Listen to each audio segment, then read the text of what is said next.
Quo Vadis? Kemana arah tuju Tun Mahathir? Tanpa mentor untuk memimpin? Perdana Menteri kedua Malaysia Tun Razak meninggal dunia pada 14 Januari 1976. Tun Mahathir bukan sahaja kehilangan seorang pemimpin, tetapi juga mentor dan guru. Terlalu banyak yang dipelajarinya daripada Tun Razak. Hampir 20 tahun beliau mengkagumi kepimpinan Tun Razak dan berpeluang berbakti kepada negara di bawah bimbingannya. Tun Razak adalah wira yang membentuk dirinya menjadi seorang pemimpin dan menunjukkan kepadanya jalan melalui hikmah dan kebijaksanaan. Dengan pemergian Tun Razak, segalanya menjadi seperti tidak pasti, sehinggalah Tun Hussein Onn membuat keputusan yang mengejutkan semua orang, termasuklah Tun Mahathir sendiri. Tindakan melobi dan berkempen untuk jawatan timbalan Perdana Menteri berlangsung selama beberapa bulan. Terus terang saya katakan, saya tidak terfikir bahawa saya berpeluang untuk dipilih. Saya adalah naib presiden yang memenangi jawatan dengan undi yang paling rendah dan juga masih dibelenggu dengan imej Ultra Melayu. Ini menjadikan saya popular kepada pengundi Melayu, tetapi menyebabkan kebimbangan kepada para pendidik Cina. Pada hari Tun Hussein Onn sepatutnya mengumumkan pilihannya sebagai timbalan Perdana Menteri, saya pergi berjumpa dengannya untuk memberitahu bahawa saya akan ke Keluang, Johor untuk melawat sekolah. Mungkin saya berharap bahawa dia akan memaklumkan sesuatu kepada saya dan mungkin akan meminta saya supaya tidak pergi kerana dia akan mengumumkan pelantikan saya sebagai timbalan Perdana Menteri. Tapi beliau diam membisu, tidak berkata apa-apa. Petikan daripada memoir Tun Mahathir, A Doctor in the House ini boleh dijadikan sebagai sumber pembelajaran dan senario masalah dalam konteks pembentukan kekuatan dan kemahiran seorang pemimpin untuk mendaki ke puncak kepimpinan. Kisah yang dramatik ini seharusnya menjadi satu pencetus yang boleh menimbulkan persoalan seperti kenapa, bagaimana dan apa, why, how and why. Kenapa Tun Hussein memilih Tun Mahathir? Kenapa tidak memilih Tun Ghaffar atau Tengku Razali? Bagaimana Tun Mahathir membina kekuatan dan kemahiran kepimpinannya sehingga dapat menawan hati Tun Hussein Onn memilihnya? Apakah yang dicapai oleh Tun Mahathir hasil daripada usaha pembelajaran kepimpinan sebelum dan selepas dilantik sebagai timbalan Perdana Menteri? Dengan menggunakan senario masalah dalam format bertulis ini, pelajar dan pelatih kepimpinan boleh menjadikannya sebagai pencetus pembelajaran untuk mempelajari latar belakang sejarah berkaitan proses pemilihan timbalan Perdana Menteri oleh Tun Hussein Onn pada tahun 1976 selepas kematian Tun Razak. Mereka bukan sahaja akan mempelajari tentang tokoh dan peristiwa, bahkan juga menganalisisnya dari sudut kepentingan dan pengajaran untuk generasi masa kini. Aspek kedua yang penting daripada pencetus pembelajaran ini ialah pelajar dan pelatih kepimpinan dapat meneroka secara mendalam kriteria, gaya dan perwatakan kepimpinan negara pada masa tersebut secara menyeluruh, seperti mengkaji dan mempelajari perwatakan kepimpinan Tun Razak, Tun Hussein Onn, Tun Ghaffar Babur dan juga Tengku Razali dan lain-lain lagi. Aspek ketiga yang juga merupakan aspek terpenting dalam proses pembelajaran ini ialah menghayati ciri-ciri kepimpinan khusus Tun Mahathir sebelum dan selepas dilantik menjadi timbalan Perdana Menteri, serta mempelajari bagaimana beliau belajar dan melatih dirinya untuk menerapkan ciri-ciri tersebut dalam dirinya sebagai seorang pemimpin. Ketiga-tiga aspek ini boleh diringkaskan dalam bentuk hasil pembelajaran yang boleh dicapai dalam proses pembelajaran kepimpinan berasaskan senario masalah yang dikemukakan tadi, iaitu pertamanya menganalisis situasi dan perjalanan proses pemilihan timbalan Perdana Menteri oleh Tun Hussein Onn. Yang keduanya, menilai ciri dan kualiti kepimpinan para pemimpin yang wujud pada era tersebut, khususnya calon-calon daripada jawatan naib presiden UMNO. Dan yang ketiga, menjustifikasikan pemilihan Tun Mahathir berdasarkan perwatakan, kemahiran dan kualiti kepimpinannya. Hasil pembelajaran pertama akan membawa kita mempelajari semua peristiwa, fakta dan angka yang berkaitan dengan pengalaman politik awal Tun Mahathir sejak kemasukannya ke UMNO pada tahun 1972 dan senario politik keseluruhan antara tahun 1972 sehingga tahun 1976. Hasil pembelajaran yang kedua akan membolehkan kita meneroka sejarah dan biografi pemimpin yang sedang dinilai oleh Tun Hussein Onn, iaitu Tun Mahathir, Tun Ghaffar dan Tengku Razali. pastinya kita akan bertemu dengan tokoh-tokoh pemimpin lain pada era tersebut yang boleh dijadikan sebagai perbandingan. Hasil pembelajaran ketiga akan membolehkan kita mengkaji secara khusus keunikan kepimpinan Tun Mahathir sehingga membolehkan beliau mengatasi calon-calon yang lain. Proses pembelajaran bagi mencapai hasil pembelajaran ketiga ini seharusnya membolehkan kita mengenal pasti pendekatan kepimpinan Tun Mahathir dan seterusnya merangka kaedah mengadaptasikannya dalam pengalaman kepimpinan kita sendiri. Fasa diagnostik.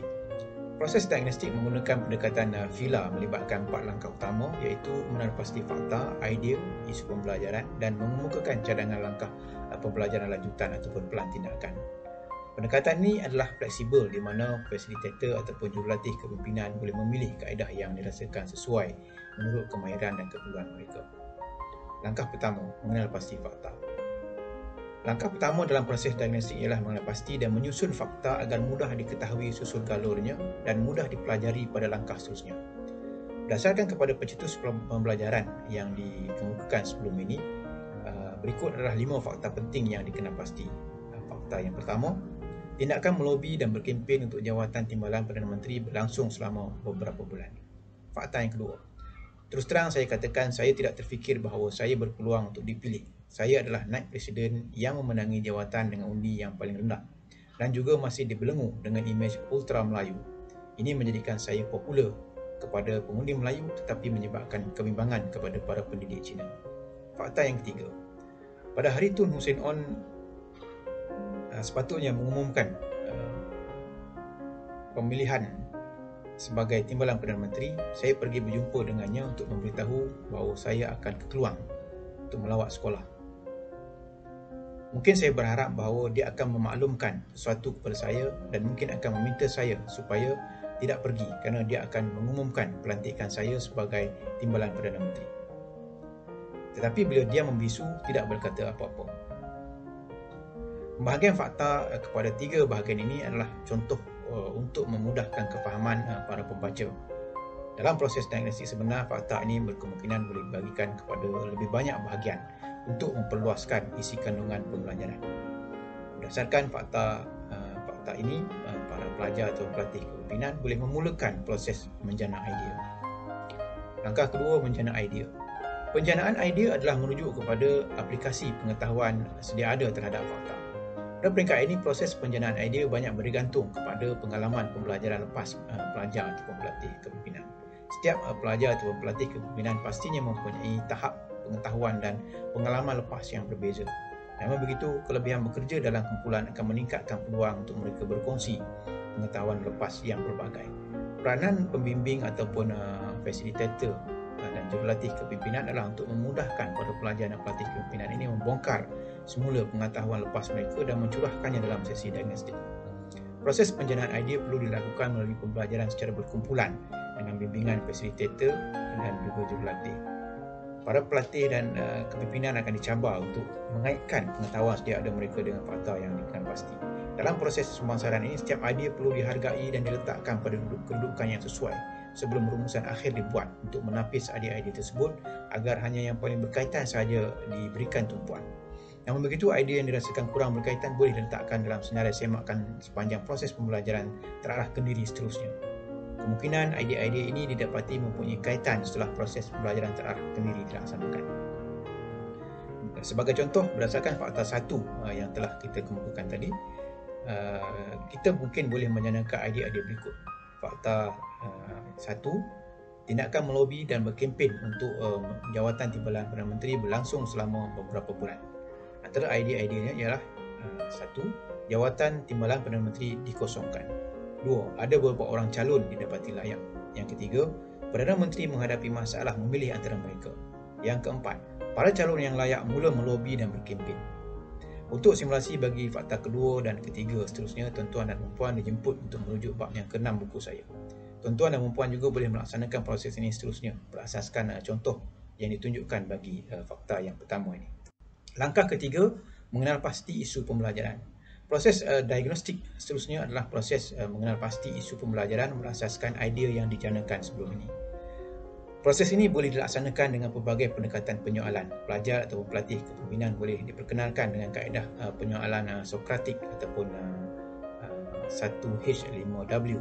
Itu bagaimana, apa, bila, di mana, siapa dan kenapa.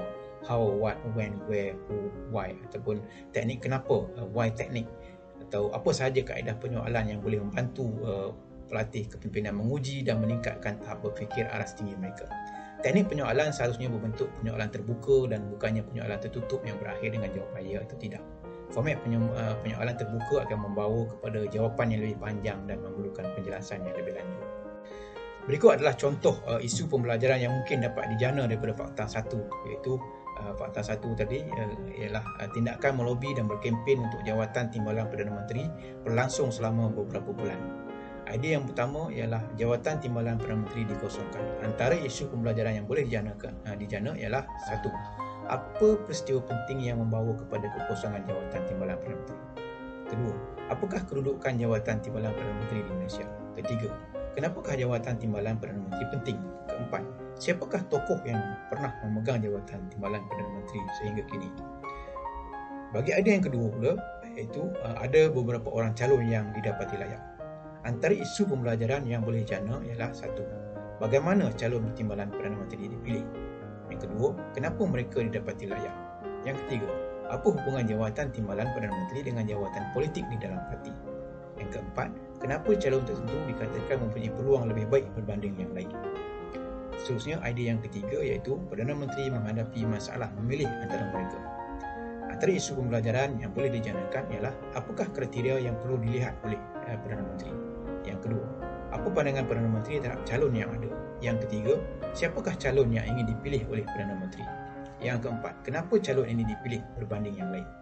Dan akhir sekali, bagi idea yang keempat, iaitu para calon yang layak mula melobi dan berkempen. Antara isu pembelajaran yang boleh dijana ialah 1. Sejauh mana seriusnya proses lobi-melobi ini? Yang kedua, siapa yang bertanggungjawab dengan kempen dan lobi-melobi ini? Yang ketiga, apa pandangan ahli dan pemimpin parti yang lain? Yang keempat, kenapa Tun Hussein mengambil masa yang lama untuk membuat keputusan? Untuk proses penjanaan isu pembelajaran seterusnya bagi fakta yang kedua dan ketiga, tuan-tuan dan puan dijemput untuk merujuk kepada bab 6 buku saya. Tuan dan puan juga boleh melaksanakan proses ini seterusnya berasaskan contoh yang ditunjukkan ini bagi fakta 1 ini. Untuk memperjelaskan isu pembelajaran, setiap satu persoalan boleh disenaraikan secara ringkas topik ataupun bidang pembelajarannya. Langkah yang keempat iaitu merancang tindakan lanjutan. Langkah terakhir dalam fasa proses diagnostik adalah merancang tindakan lanjutan untuk melaksanakan proses pembelajaran terarah ke diri. Proses merancang tindakan lanjutan perlu mengambil kira dua aspek penting proses pembelajaran terarah ke diri, iaitu apakah yang terpenting perlu dipelajari dan bagaimanakah kaedah terbaik mempelajarinya. Persoalan apa merujuk kepada bidang ilmu dan topik pembelajaran, manakala persoalan bagaimana merujuk kepada kaedah pembelajaran. Para pelajar dan pelatih kepimpinan boleh menggunakan semua persoalan yang dikemukakan dalam ruang isu pembelajaran untuk mengenal pasti apakah ilmu dan topik yang perlu mereka terokai. Manakala kaedah pembelajaran boleh dipandu oleh jurulatih kepimpinan seperti mencadangkan sumber, kaedah perolehan serta kaedah perkongsian. Terdapat kaedah perolehan yang memerlukan proses pembelajaran terarah ke diri secara individu dan mungkin juga terdapat yang memerlukan kaedah pelibatan secara berkumpulan dan perkongsian. Penggunaan teknologi dan media sosial sememangnya tidak dapat dielakkan selain daripada memberi penekanan kepada perbincangan secara bersumuka.